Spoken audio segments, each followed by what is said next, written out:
बिस्मिल्लाहिर्रहमानिर्रहीम। अस्सलाम वालेकुम नाज़रीन। पंजाब भर की तरह फैसलाबाद में भी कोरोना SOPs पर अमल दरामद के हवाले से शहर की बेशतर मार्केटों को बंद करवाने का सिलसिला शुरू हो गया है। हमारे नुमाइंदा खसूसी इब्रार हुसैन के मुताबिक फैसलाबाद सिटी इंतज़ामिया की वाज़ेह हिदायत के बाद तमाम मार्केट्स को शाम 6 बजे ही बंद करवाने का सिलसिला शुरू हो गया है।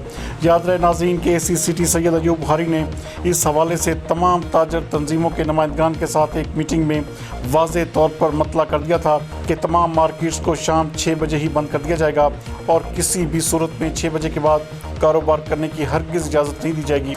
इस हवाले से जब assistant commissioner city Faisalabad Syed Ayub Bukhari से रब्ता किया गया तो उनका कहना था कि फैसलाबाद की सिटी इंतज़ामिया इस हवाले से मुकम्मल तौर पर मुतहर्रिक है। तमाम ताजर तंजीमों के नुमाइंदगान को इस हवाले से मुकम्मल तौर पर ब्रीफ भी कर दिया गया है। उनका मज़ीद कहना था कि सिर्फ वही कारोबार खुले रहेंगे जिनकी इजाज़त पंजाब हुकूमत की जानिब से दी गई है। उन्होंने इंतज़ामी अफसरान को भी मतलबा किया कि हुकूमती SOPs पर हर सूरत में अमल दरामद करवाएँ। इस हवाले से किसी भी किस्म की गफलत या लापरवाही हरगिज़ बर्दाश्त नहीं की जाएगी।